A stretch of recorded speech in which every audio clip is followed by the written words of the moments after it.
channels. Oh yeah, I know what I'm gonna say. Hey guys, this is Chris with the Rockabilly Customs channel, and today let's see about we can get the floor all welded up. Wow, it's about 40 degrees in the shop, so got my fenders, got everything primered in the last video. So now what I'm gonna do is come in and start welding up all of the pieces in that over there.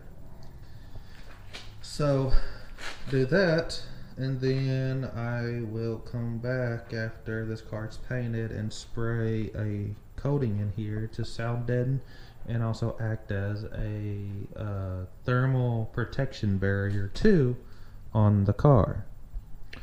So if y'all are wondering, no, I have not sanded this down at all, and I'll do that video all the time I start painting the car. So yeah, that's going to be in a video later on.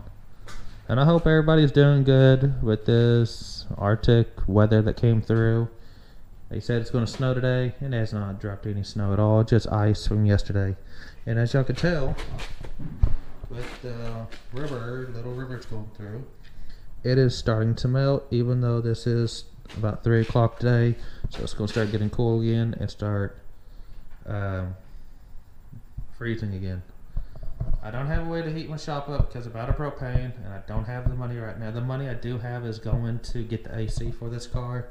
So yeah, but so what I do have on is long sleeve, thick shirt, thermals on underneath this pants. So I'm going to be nice and toasty. Also, I'm going to be welding, so therefore there's heat there too that hope will give enough to keep me warm, at least in here. So, alright, how about we say this? I already got my template for that one. Let's get the templates for these and cut them all at once, and then we'll go through and weld them in all one at a time.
my battery. But I got one piece welded in. I got that piece welded in. But I ran out of wire for my welder, so I gotta wait till tomorrow to get some more wire. But got this one only started before it had to say, oops, I'm out. So, okay. The good thing is my splatter is not going anywhere on the panel, so I'm good and not messing up my primer right at the moment. We'll know when we get to that piece. But this one I think will be good. But yeah. Plug the mic in. Okay, guys, I'm back. It's another day now. The video shut off and the batteries were acting up, so couldn't get one charged up enough to finish it. But I'll show y'all. I've gone one side welded up, that side, and right here at the tunnel done. So I got these two to do. But this one I want to clean one side of it, because the others I can clean the bottom of them definitely, because I got access to underside underneath the car. But yeah, so I'll need a wire brush, hook onto my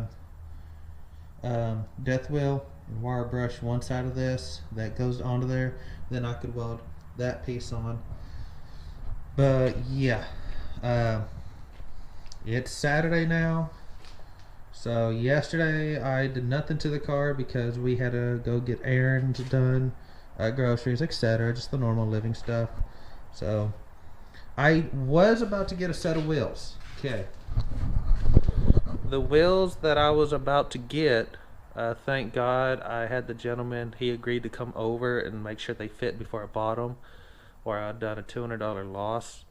The dude swore up and down that they were 15 by 4.5. They would fit a Mustang. He just hasn't hooked them onto his Mustang yet, and he just needs to sell them to get the money quick. And I was going to get them for $200. They were US mag 5-point rims. They look older. They look awesome. They're backspaced the way they needed to be.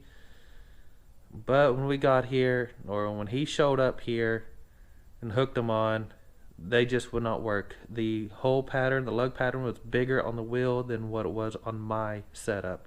So they might fit a Ford. They might fit the bigger lug pattern on a Ford. So I don't know. They wouldn't fit the Chevy. They wouldn't fit the Ford. They were still too big for them. So again, it looks like I'm buying those wheels for $502 from Jags. And y'all see what those look like once they show up. Hopefully that would be here in the next 2 weeks or so, because on the 11th is when I get paid again, and that's when I will buy those rims, or unless something else comes up and someone sells me a set of wheels that look good. But we'll find out then. But today I am going to get my floors finished, welded up, and get them at least sprayed to where they don't rust right back. And also in this video I found out y'all are going to see me unboxing the AC unit and what I could afford at the time, and have at least mounted in here to where the brackets are welded if I need to weld brackets and cover what holes I need covered, and have that where it's mounted in, so therefore I can take that back out, and then I can spray the sound deadener inside the car, and then I can actually go ahead and paint the rest of the car. Just not right now, and hopefully we get some warmer weather, because right now, let's see, door's been open. Let's see. It says right at 50 degrees on the porch up at this level. So knowing how I'll be welding out here, or painting this car out here, but I can sand this car down and get it ready to paint and clear once we get some weather that is back in the 70s.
Okay guys, let me get you down in here.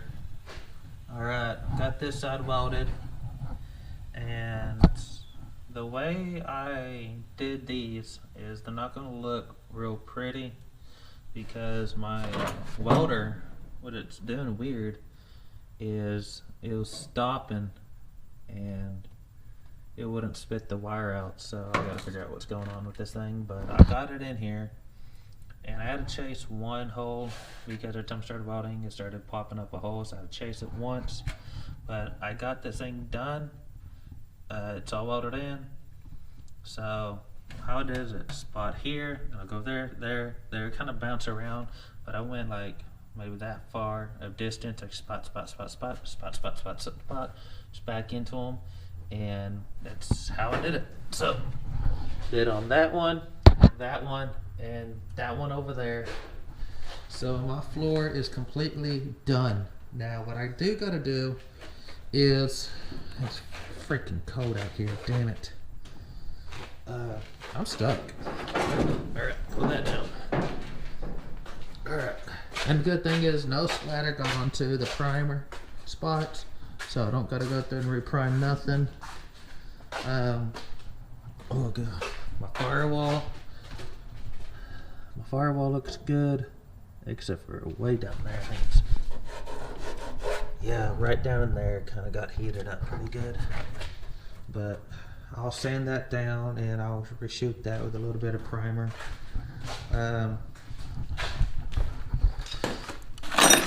gotta hook my grinder wheel back up to my death wheel right there. I'll hook this back up. And then I got to, what I'm gonna do is take my helmet off. What I'm gonna do then is just grind over everything I've welded.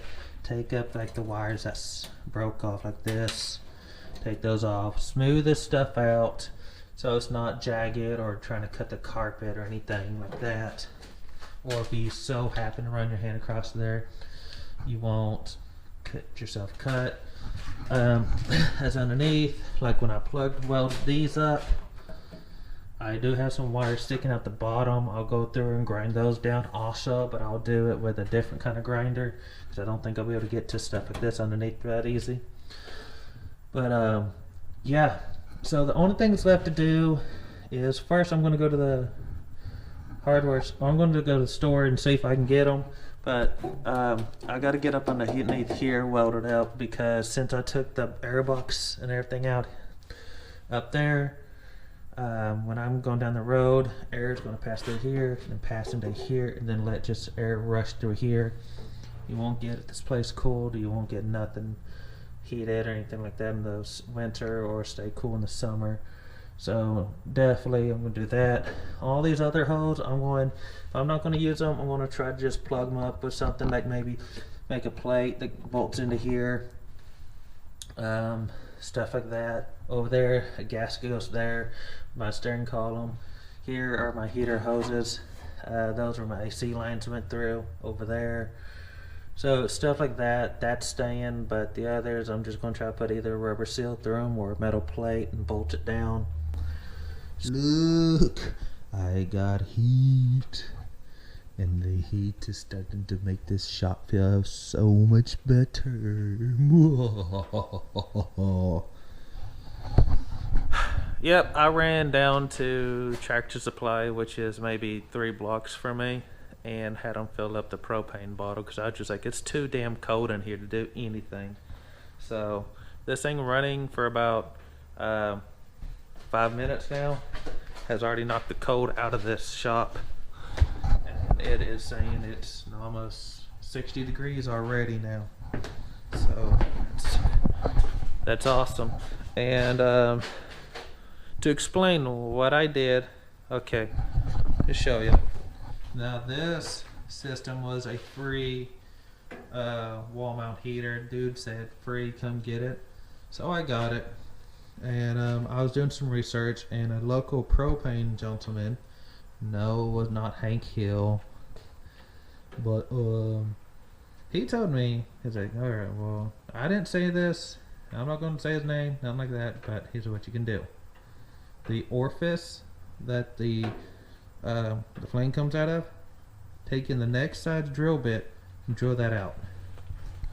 After that, just go get you a regulator and line, and it just screws right into the same end in the back of there. Get you a propane bottle, and boom, it works. Now the igniter does not work on this.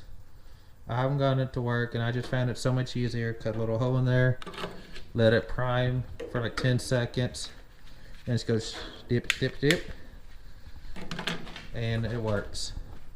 So I think I've spent,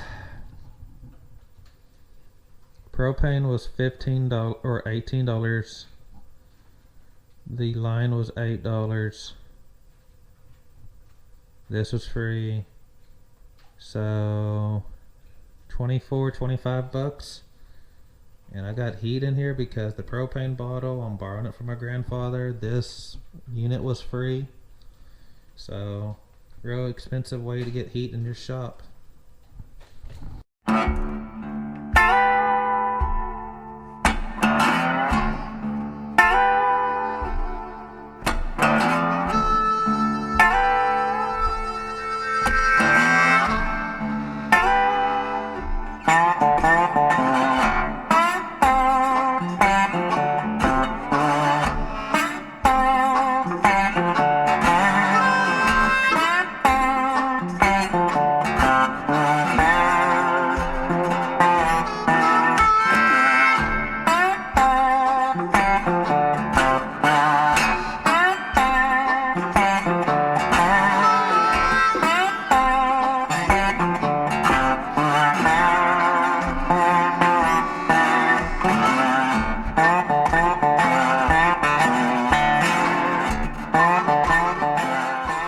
Okay guys, I got something to show you. I'll be right back. Oh. Could y'all guess what's in this box? I said it in the beginning of this video and about the middles of it. So let me show you what's in the box. Anybody know what this is? Well, if y'all, somebody out there guess my heat and AC unit, you are absolutely correct. This is my vintage air AC system. So this is the fan, the vents, and then defrost is back here. Oh yeah, right here. You got your water valves right here where your water lines hook up to, and then your AC lines. This thing is perfectly sized to go behind the dash of my Maverick, so hell yeah. I'll set that right over here. So, look, see everything got in here. Got a very good instruction detailed booklet, and I had somebody personally that went through and checked it, so that's awesome. So what's supposed to be in the kit when you buy it, it's the cheap one, because it doesn't come with everything. It doesn't come with the compressor, lines, dryer, anything like that. But I'm supposed to have the Gen 2 Mini, the heater valve, the wiring, and the relays, some of the extra daft tape, I guess you can say. You got duct hose and stuff like that for your drainage. The duct hose is for your vents, and then the bracket system to actually bolt this in. So cool. I'm not welding this in. I'm actually going to be bolting it in from the firewall and the sides and all that. So this kit is like $472 off Summit Racing. So this is going to be my wiring harness for it.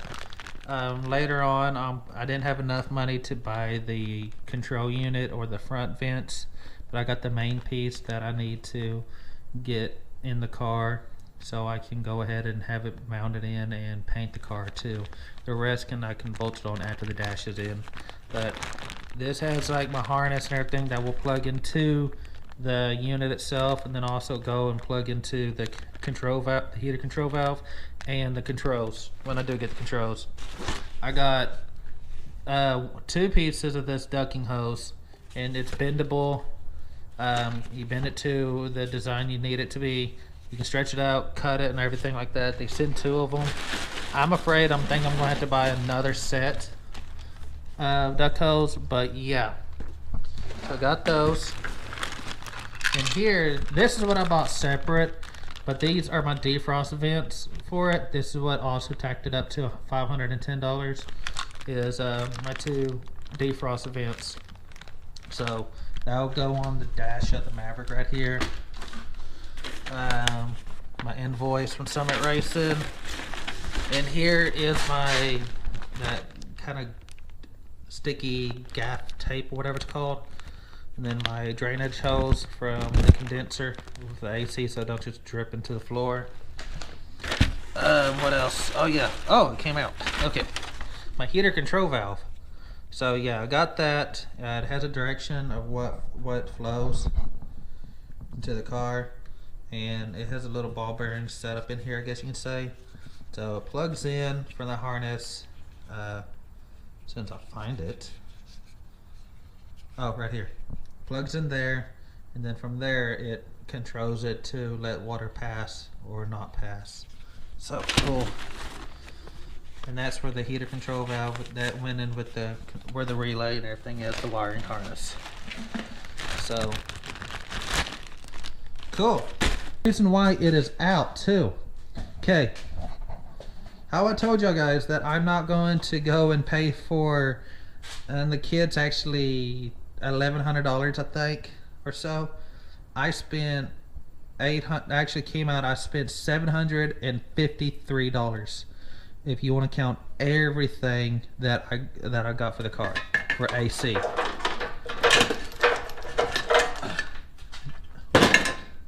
These 2 lines right here go to the firewall. There's my bulkhead. There are bulkheads right here. That went to the inside of the firewall and then went to the underdash unit.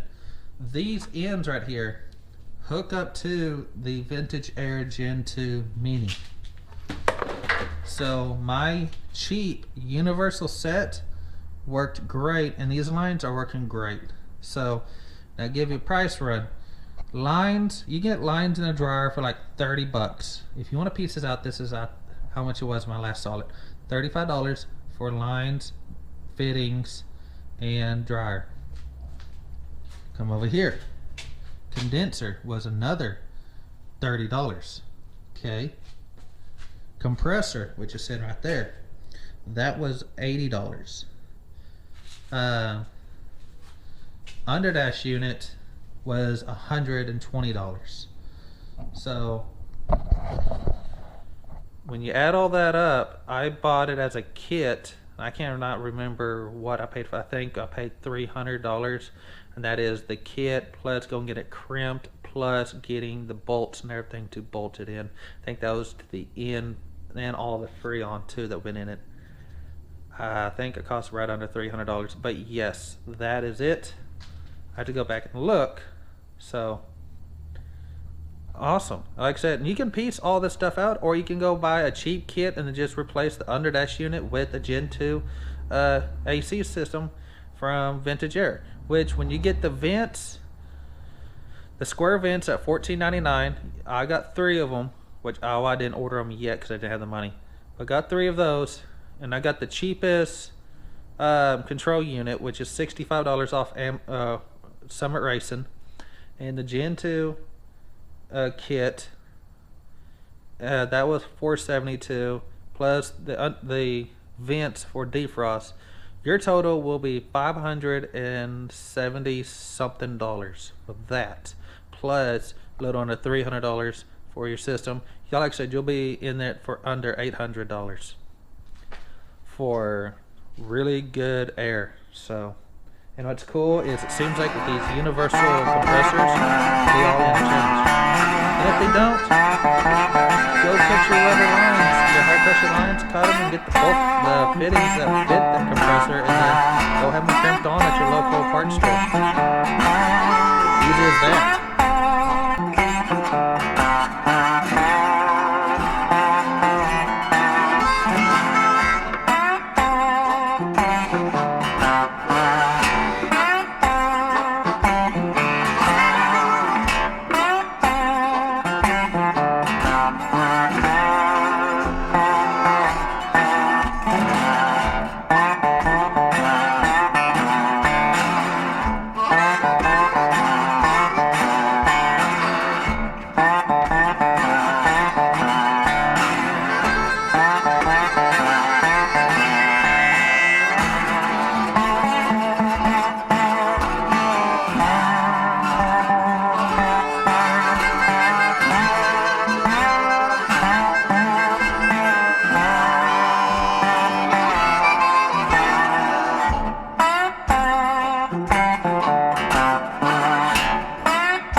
Okay guys, well this is going to work definitely because one, the AC is not fully, the evaporator cord is not fully mounted in there, and once it goes in there it's going to be like that.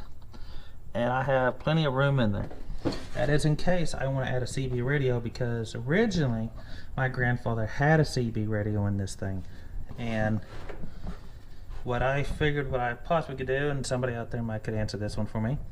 If I were to take a CB, could I both cross in the antenna wire from the radio into the antenna wire for the CB and have a short one just right here where my normal antenna used to be on my car? Instead of having those giant ones, maybe one of those little powerful ones would work. And then, because normally I listen to Bluetooth my phone to it and play my music that way. So, but what y'all think? Plenty of leg room down here, plenty of leg room down there. Defrost is going to work, AC is going to work, heat's going to work. It's going to be awesome. But saying that, I might not even be able to put a CB radio in this thing because I don't want to clutter the dash up. Because I just remembered I was going to have a vent right here, a vent over there, and a vent in the middle here. My radio goes right there, vent's going to go right there. So yeah, if that CB radio is going to go somewhere, it's going to have to go somewhere else, not there. Maybe build a compartment right here and put it right there. Who knows? It depends on if I have money for one. A lot of them are for sale locally, secondhand. Might try to get one of those. Okay guys, well, from inside the Maverick, y'all saw me put patches in the floor. They're not the prettiest. I will 100% agree with you on that one, but they're going to do the justice. No holes in the floor, no water coming up, no rot. So I still, like I said, I got some welding to do possibly, or not, somehow seal up those fresh air vents so the air doesn't just rush in here while we're driving. Then I got a plate that I got to do, and I got go get some rubber seals for some of these holes just to seal them that way. I also got to figure out where my harness is going to come through. Where is the fuse box going to go inside this car? I got to figure all that stuff out, and again, you'll see all that on another video later on. Now, next video that's coming up is my gauge cluster. Y'all will see me build a custom gauge cluster completely out of sheet metal. Y'all might have saw the pictures over on Instagram. If you want to, go check me out, Rockabilly Customs, over on Instagram. There you'll see stuff, updates I do to this car before videos come out on them. Because it's so much easier snapping a picture, posting it on there, and just saying, hey, guess what I just did? Versus editing everything and then finally getting on it, because that takes a few hours to do. Everybody knows that. If you're a YouTuber, you know that. So, okay guys, I'm going to get out of here. I hope y'all enjoyed this video. Hopefully, yeah, y'all learned something. I don't know, maybe y'all do, maybe y'all don't. Hopefully it gets y'all just outside and do something. Guys, I'm going to get out of here. Hope you have a good one. Stay safe. Be kind to each other. I'll see you on the next one. Bye-bye. Done.